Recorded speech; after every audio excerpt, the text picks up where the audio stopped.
I look ridiculous. I have my Mr. Rogers shirt on today.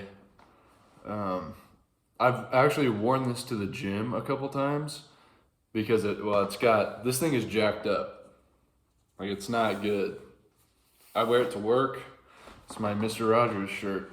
So hello, boys and girls. Hello, neighbor. I wanted to bring back the Q&A. I made a Q&A post like a month ago, and there were a bunch of questions in there, and I answered some of them, but I'd like to make another one. And maybe what I'll do instead of making a post is just, if you have questions, just leave them in the comments of this video, and I'll just pull from that. We'll see. I've actually pulled certain questions that I thought were pretty good from comments in random videos of comment sections where it's like somebody says something or asks a question, and it seems like it would be a task to try. I hate typing on my phone like 3 paragraphs. Like nobody wants to read 3 paragraphs on their phone in the YouTube comments. At least I don't. Some people apparently do. They love writing like 3 paragraph long messages, especially if you're arguing. That's the best time when you should really be doing that. But I've written down a couple of questions in here, and we'll just go ahead and get started on some of them. And I think this one's pretty good, from Wolf in the Breast. I'm not sure if it's he or a she, but them asked. I'm gonna say she. I'm guessing. I'm gonna misgender you, as they say. Who is your favorite philosopher, and what about their ideas inspire you? Favorite philosopher, hard to say. Probably, I have 2 favorites, and that would be Plato and Nietzsche. I think that those are, and they're 2 opposites actually. So Plato, I think, is amazing because of how influential and just sort of what he creates bleeds its way into most of Western culture and influences so much of what we have today, and not many people even realize that that's where it comes from, is Plato. His philosophy has had a way of kind of morphing and inspiring religion, society at large. Like, I mean, it's laid the groundworks for a lot of things. And the dialogues, I just enjoy reading. The dialogues are quite good. All right, to say the least, the dialogues are amazing. But the system that he creates, I think, is also equally, for me, just very stimulating and fun, because I naturally am kind of bent towards having my head in the clouds, anyways. And Plato's kind of a perfect philosophy for that, where you feel like you're transcending when you're reading it, and I really like that. I like that a lot. Like right now, I'm deep in this sort of rabbit hole of Neoplatonism, where it's sort of taking all these ideas which are in the dialogues but aren't expressed in the same way as Proclus, like somebody like Proclus in Elements of Theology writes. He's writing in like proposition. Here's a proposition. And it's almost like reading a math like textbook, kind of. And he's just laying out these sort of logical formulas and ideas that are building on one another. And it can be kind of rigorous to read. I mean, there's a lot of just kind of trying to grasp what he's getting at. If you have a basic picture of what's going on already, pretty helpful to have read Plato and know kind of somewhat of what's going on, but Plotinus as well. Plotinus is much more conversational in a way, where he's kind of like, it's less like, he's not giving you like proposition, this is these things follow, X follows Y, Y follows X, or like whatever. It's not like that, okay? But I enjoy Proclus a lot too, because it's just sort of straight up giving it to you right there. But I really like Plato. I'm in Moby Dick, Melville writes that ship captains or people that own ships should not hire young Platonists, because they're just going to want to sit up in the crow's nest and get lost in thought all day and be just sort of absent-minded. That's kind of how I feel a lot of the time, is like that, especially that's just how I am thinking about Plato and the form of the good and the form of beauty and all that stuff. But then that bleeds into and connects with Christianity, heavily influences Christianity. I think that there's kind of, I could be like, this is an opinion, okay, so take this, all right, it's pretty low on the divided line, so take this opinion as what it is, an opinion. It seems to me that there's kind of two poles in Christianity. There's the pole towards the Greek, and there's the pole towards the Hebrew. And in a lot of ways, you're going to see the Greek side a lot more on like, okay, Catholicism, Orthodoxy, but then that all bleeds into Protestantism. But then you got Protestants who are like, oh, well, we need to obey the Torah, the Mosaic Law, we need to do all this stuff. And because it's like, oh, well, we're going to throw out any of that Greek stuff. That's all a bunch of, that's pagan. We're going to go purely with the Bible, with the Torah. But then you got this other step past there where it's like, now we're going to be learning about like the Talmud and like whatever else, like more Jewish type stuff to try to understand. So there's like Judaizing Christians and there's like Platonizing Christians. It seems to be the kind of two poles. Okay, like I say, I want to tread lightly with that. That's just my initial impression, okay? Don't crucify me, please. So anyways, so there's that.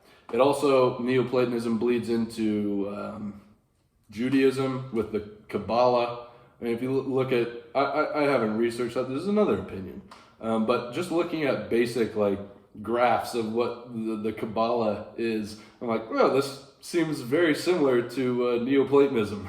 And then also, apparently it's bled into Islamic traditions as well. It heavily influences the most traditions of mysticism.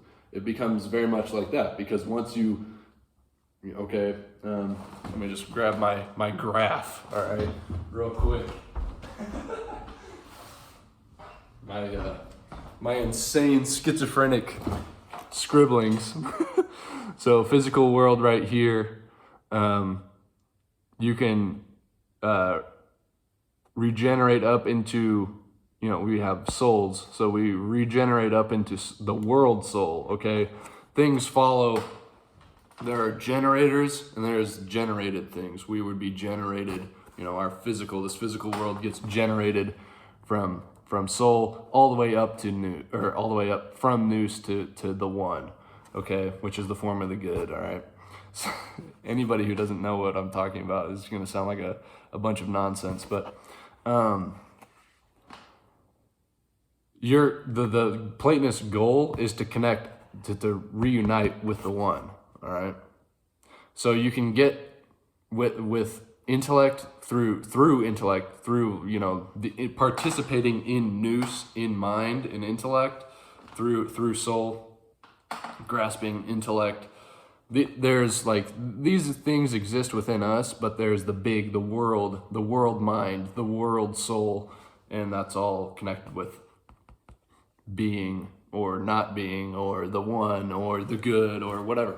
The thing that transcends being, which is the groundwork for being. So the ultimate goal of all these things which emanate from that thing, because of its being or not being, emanates all these things. So then the main goal of the things that are emanated is to conjoin yourself to it, to that thing, to the good, right? The goal in Platonism of all things is to seek the good, right? So we're going to try to get back up here. Unfortunately, this exists, but it doesn't exist, but it's only graspable by the intellect, but it's not graspable, actually. You can't grasp it. It's beyond grasping. So, in other words, you're going to get to a point where your intellect, your mind, your rationality can only take you so far. And then you get the idea of theurgy,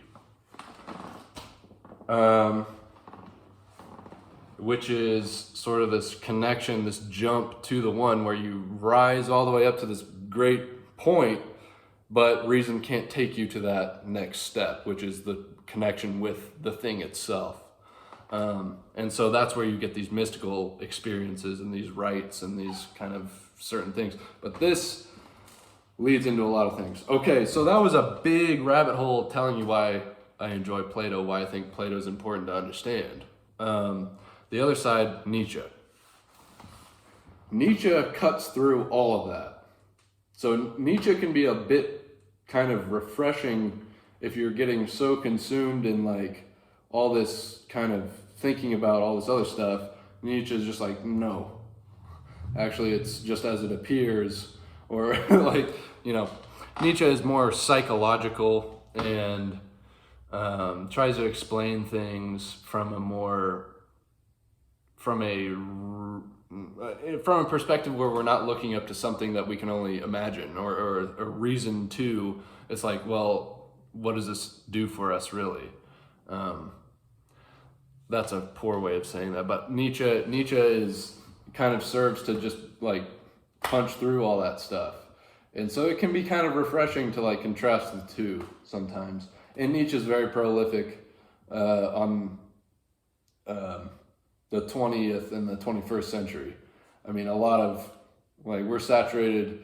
Nietzsche is very prevalent within our culture, once again, whether we know it or not. So they're both very influential. And I just like the way that Nietzsche writes. Nietzsche writes very beautifully.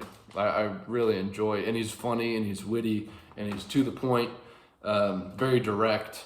So I like Nietzsche as well. Okay, spent a lot of time on a question which I was intending to make short. Let's see.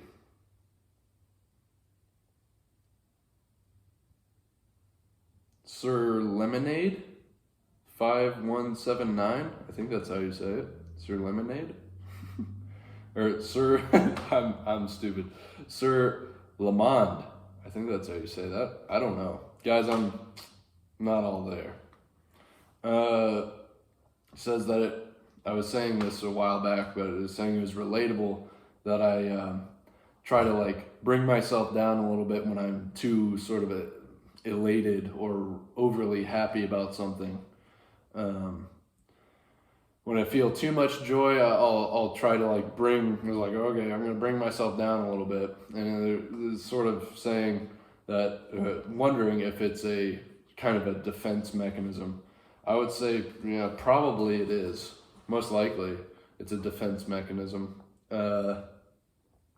It's a defense mechanism protecting yourself from disappointment, because disappointment is inevitable in almost anything. It seems like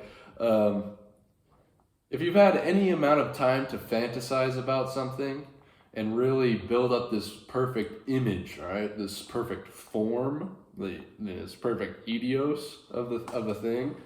And then once you actually experience the reality, which is lower on the divided line, it's not up in the news, when you realize, let's see,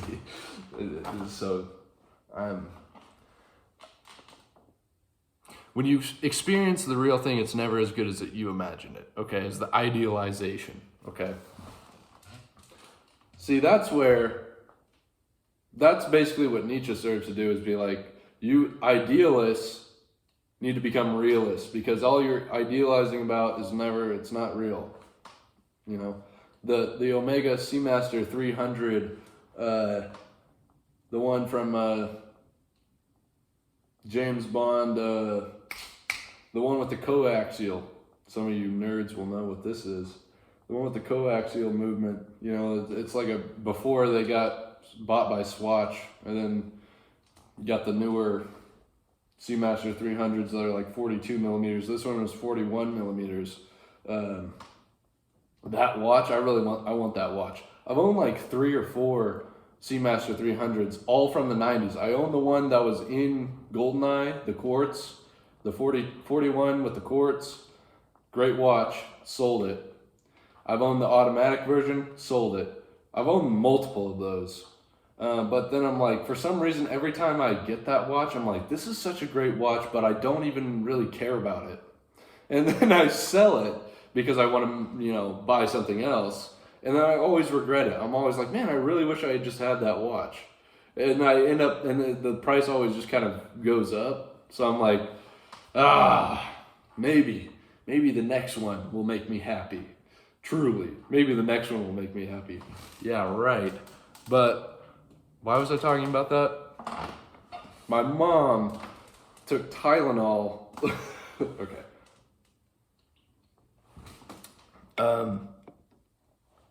What was even the question? Okay. It's just delaying your,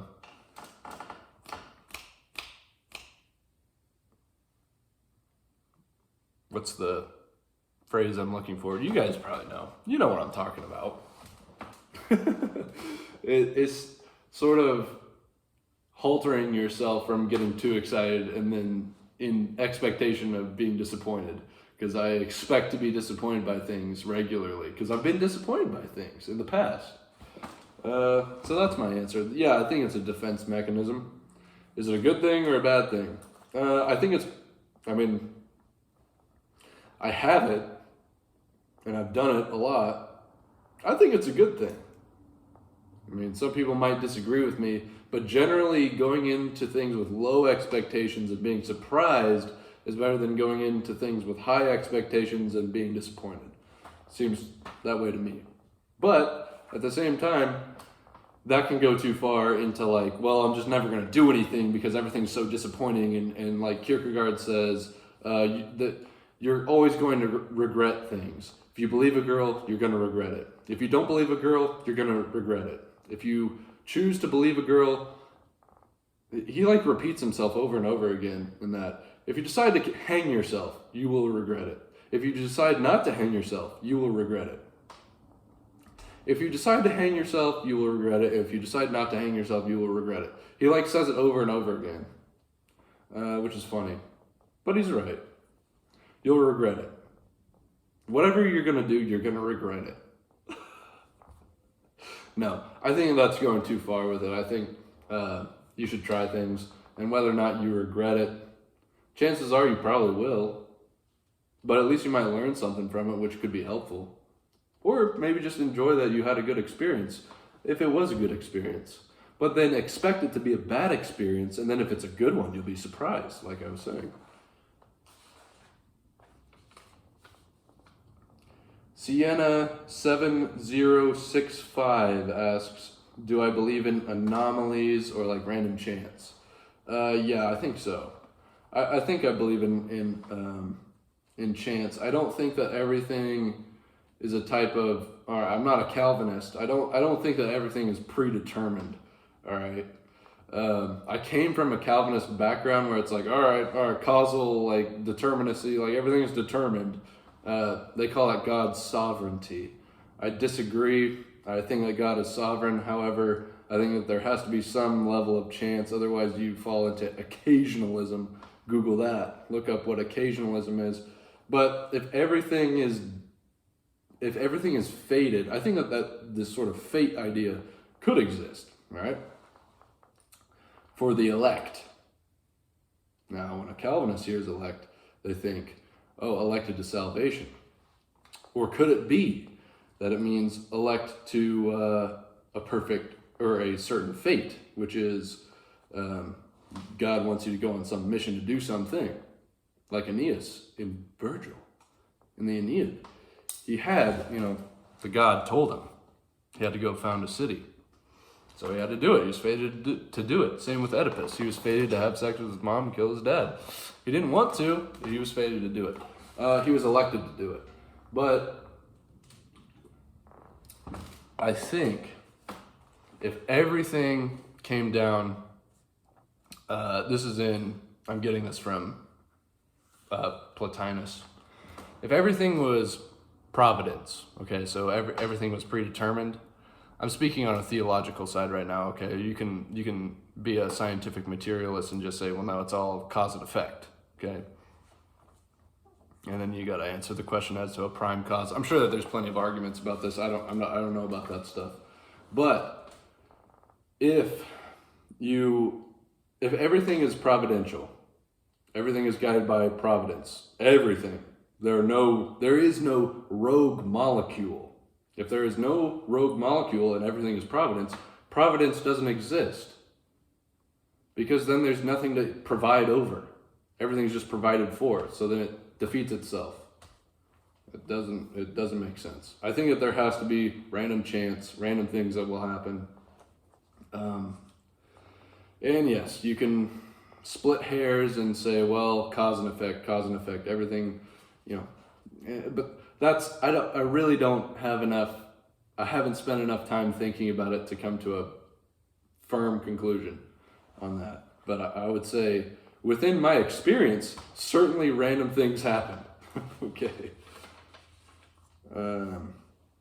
However, my experience is not sufficient to tell you whether or not that's objectively true.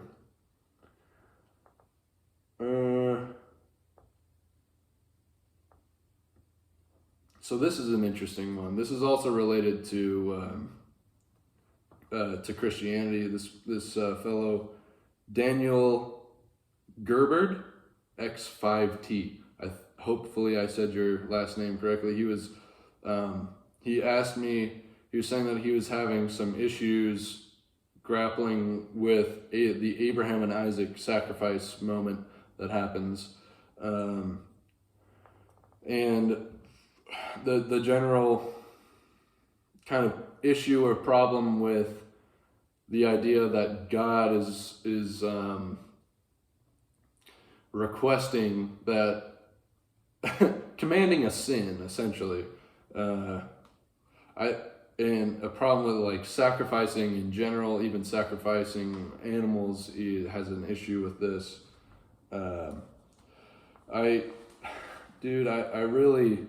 I have troubles fully grappling with this. Fear and Trembling by Kierkegaard. Kierkegaard comes up with an interesting sort of answer to this. He says that it's a teleological suspension of ethics. Now let me break that word salad down for you. A teleological, which telos is a Greek word which means the ends. So there are means to ends. The end of eating is to be full. The end of taking a leak is to empty out your bladder. Or that's the end. Or what? Okay, so there's ends for things. The telos for a hammer is to drive nails and move things around. That's the intended telos anyway. So the end is the purpose for a thing. So there's a purpose in mind when God commands Abraham to sacrifice Isaac. You could say that the telos of that is a test of faith for Abraham. It says that Abraham had faith, he believed on God, and it was counted to him as righteousness. It was a test to see if Abraham fully had faith in God, in what God's promise was, which was that he was going to make a nation through the line of Isaac, right? So with that, God promises Abraham this thing. And then he commands him as a sort of weird test to kill his son. Now, as to whether Abraham thought that he was actually going to have to do that or not, it's hard to say. Kierkegaard would say that the thing that's incredible about Abraham, which is what makes him what he calls the knight of faith, is that he was able to believe that regardless of whether or not he actually has to kill his son, that God's promise was going to be fulfilled anyway. Whatever that takes, whether that takes God resurrecting Isaac, whether that takes God, I don't know, sending a ram instead. But the true faith element is that he's going to trust that he's going to do what God told him to do, which is kill Isaac. And that somehow this other previous promise will be fulfilled. He doesn't know how that's going to happen, but he has faith in something that he can't rationalize about. Okay, that's the difference between faith and rationality. Okay, so ultimately, if Abraham was just able to rationalize the end of what's going on here, then that defeats the point of the faith, the leap of faith. All right. But the teleological suspension of ethics is there's the end, which is the test, and then after that, the line is going to be formed through Isaac, and the ethical, which are rules that God gives us to help us, to guide us, to align with God's will. God can suspend those temporarily. So there's the temporary suspension of the ethical being thou shalt not murder. So he suspends that for the temporary end of the covenant, which he's going to form. So you can bring up all kinds of issues, all kinds of problems of like, well, are God's commands, since he's a perfect being, can they change? If that is the case, then yeah, we should just be following the Mosaic law, which plenty of people are totally willing to assert that and affirm that, plenty of Christians.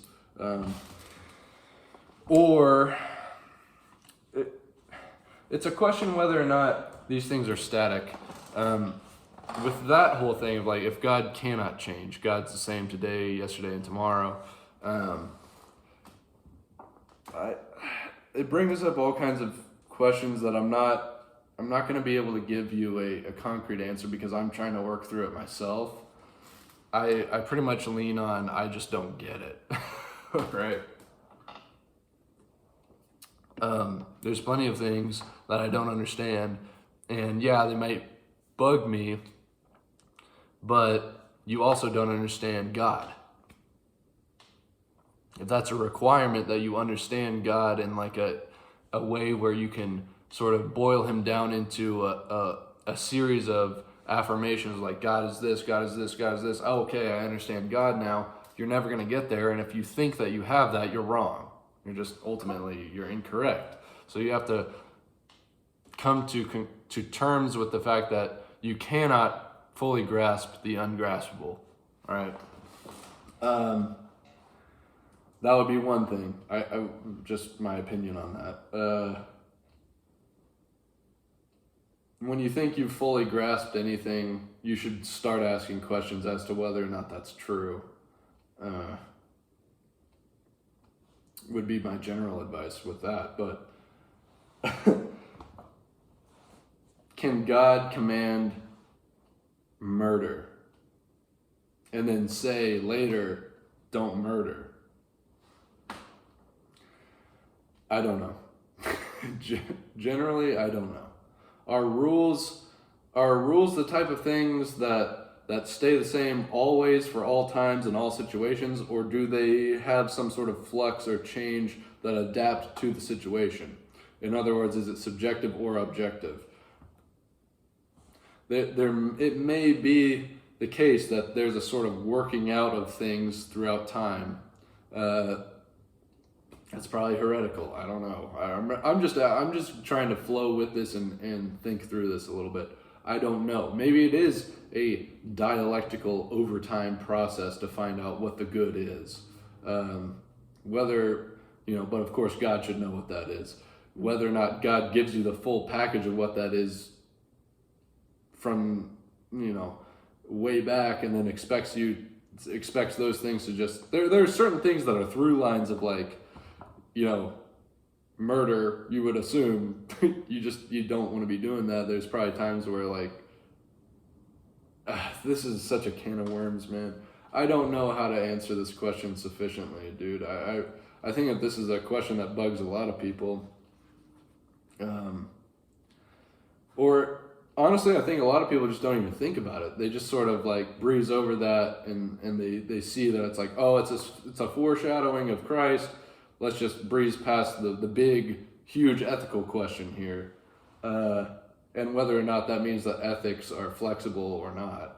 I'm sure that somebody else has better answers to your question.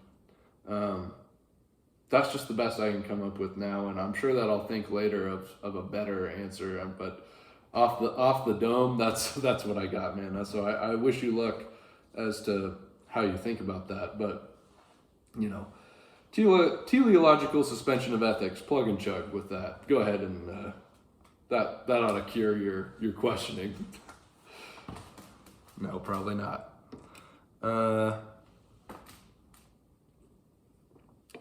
Yeah. Look, honestly, it makes no sense. Okay.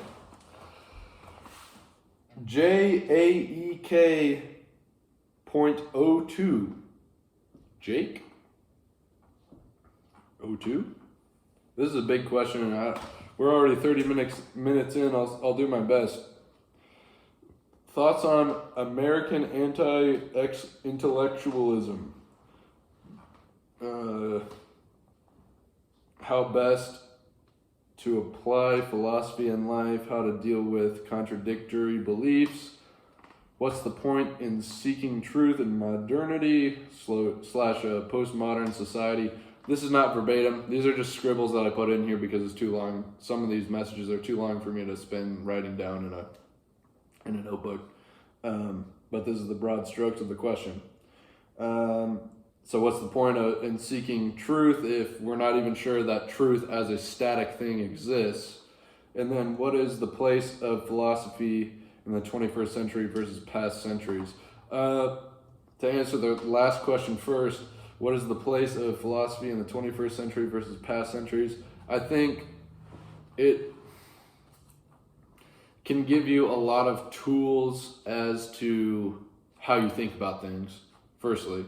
Because you sort of jump from a philosopher to a philosopher, and if you're really thinking out these ideas and understanding where one thing contradicts the next, and it is a dialectical process, especially if you're reading kind of in chronological order, you see the progression, that you see the Hegelian synthesis going on. It gives you, there are true things in every system, I think. I think that. For the most part, there's true things in every system, and the things that you see being countered, I guess it's more of like, well, with any given set of problems in just day-to-day life, it gives you a set of tools that you can carry with you up here to address questions of like, well, is this a type of problem that can be solved with a utilitarian answer or with a Kantian answer,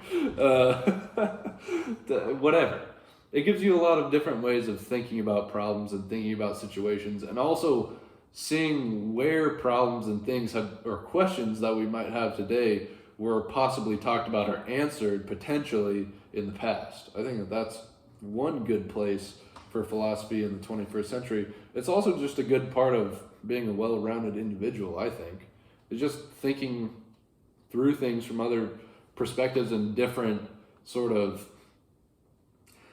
posing to you different perspectives of ways that the world around us could be.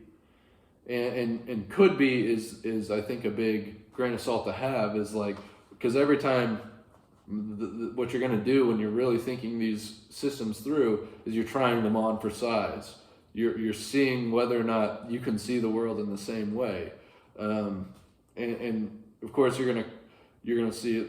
Whoever you're reading, it's like, well, I see the world this way because I'm reading this guy, and he thinks this about the world. Like I'm reading, or you could say maybe I'm reading like Hume or somebody. It's like, oh well, I'm a very empiricist thinking right now because I've got all these answers from Hume. And then you could be thinking like Nietzsche, or you could be thinking like Plato, or you could be thinking like Kant, or whoever.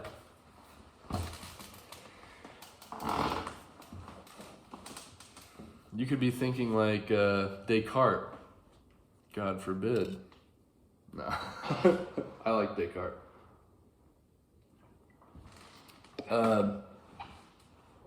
All that just to say that there's a lot of different ways of viewing things, and reading philosophy is a way of trying on perspectives, trying on philosophy for size.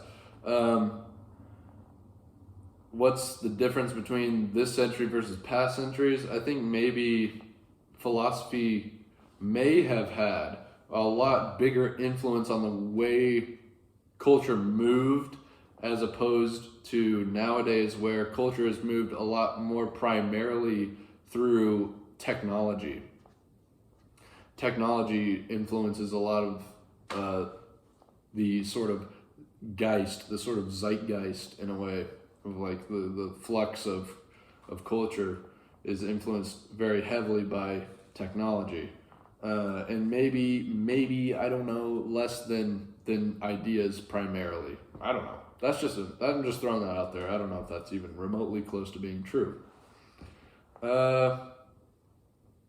What's the point in seeking truth in a postmodern society? Depends how you want to look at that. If we're talking about, well, everything is just subjective, that's an objective claim. You're saying everything is subjective. That means that statement is, you're making an objective claim about that everything's subjective, so it's self-defeating in a way.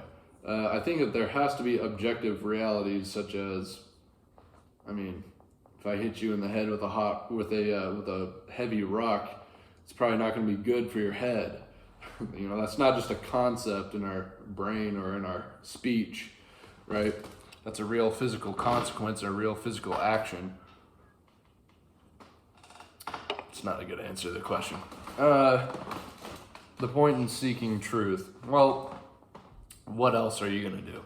I suppose maybe you could be like Lucian and just be a skeptic about everything and just say, well, there's too many, we have such a wealth of information and they're all saying different things, therefore one thing is for sure, they can't all be true, so the most rational thing to do, since we don't have unlimited time to find out about every little thing, is just to say, well, I'm not going to believe anything that I can't directly experience, more or less, or that I haven't had. I think that being skeptical about things is probably a generally good mindset to have with a lot of things, and rather than just believing everything you hear. But I don't know if it's the best overall. Just be like, I just doubt everything. They say the earth is round. Seems pretty flat to me. Okay.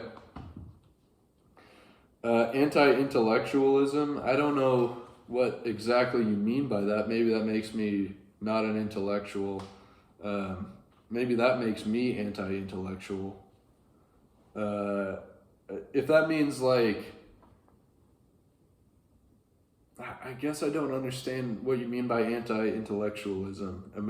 Specifically American anti-intellectualism. I think, what forms does that? What forms are that present in? Because some people just aren't interested in sort of intellectual stuff. Some people would rather drink a beer and watch football and whatever, or into sports, or that's all. That's the farthest. You can have a really deep and complex conversation about whatever athletes or like their fantasy football league, but you can't have any kind of deep conversation about anything else. Like that's the deepest they go. But it just comes down to interest. So why are some people interested in what is considered intellectual topics or intellectual things versus other things? I don't know really.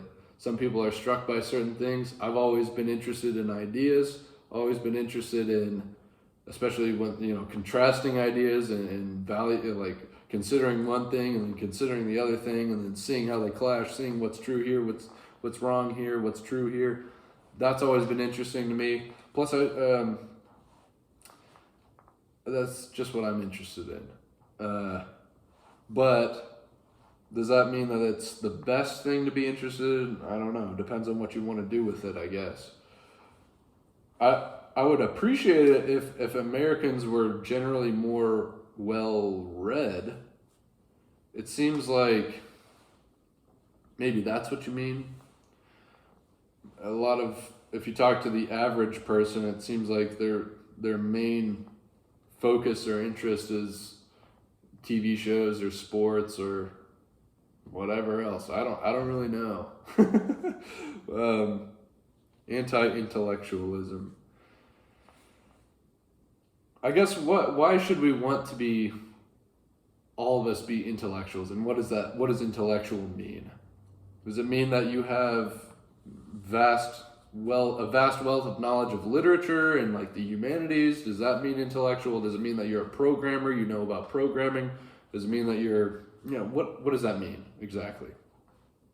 It seems kind of opaque to me, and maybe I'm just too stupid to realize what that means.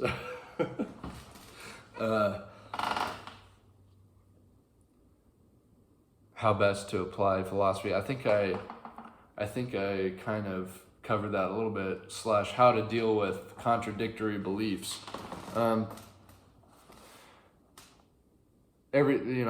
just take generally what appears to you at one time to be true, work with it, see what it works, try to apply it, be scientific about ideas, I guess, and then just try not to be dogmatic. I think that's the ultimate thing. Is like, well, I read this one guy, Nietzsche. He's really convincing. That must mean that anything he says is golden and true.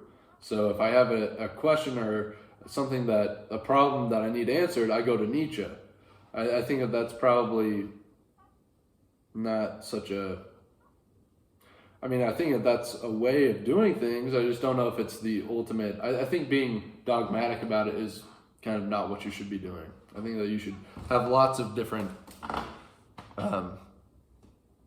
ideas and having contradicting ideas. I think is actually quite good because then it allows you to think for yourself. Okay, instead of just being like, well, I'm a Nietzschean, I'm a this, I'm a that. That means that I think this way, and then limiting yourself to whatever that box is. I think you'd be better off to pull from lots and lots of different things and have lots and lots of different tools in your toolkit to address problems. It's just my general opinion on that. Whether or not you align more or less with certain philosophers, it's up to you, and sometimes it's not even up to you. Sometimes you just do. That might be, I don't know. That was a really good question by JEK.02, or I don't know how you'd say it. That was a very good question. There's a lot in there, and that could honestly be a whole video topic.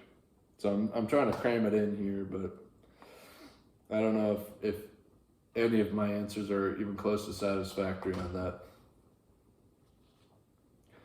And then Sasha Asfi.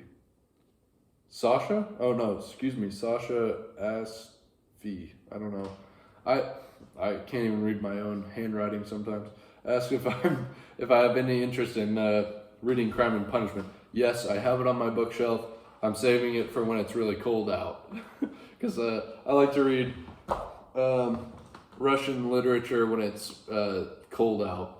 Because then I'm pretty much trapped in here. There's not much else to do. And what am I going to do? I'm usually reading anyways. But Russian novels are very long. And reading like Tolstoy or Dostoevsky is super nice because what else are you going to do? All there is to do is read, put on a pot of coffee, and that's it. So I'm saving it. Plus I have a ton of other, sometimes I can't help but be down like a sort of rabbit hole. And for me right now, that's this sort of Neoplatonist rabbit hole. But that's it for the video. We're at 45 minutes. This ended up being kind of long. But yeah, leave if you have questions, leave them in this video, and I'll make another Q&A at a later date. All right, goodbye.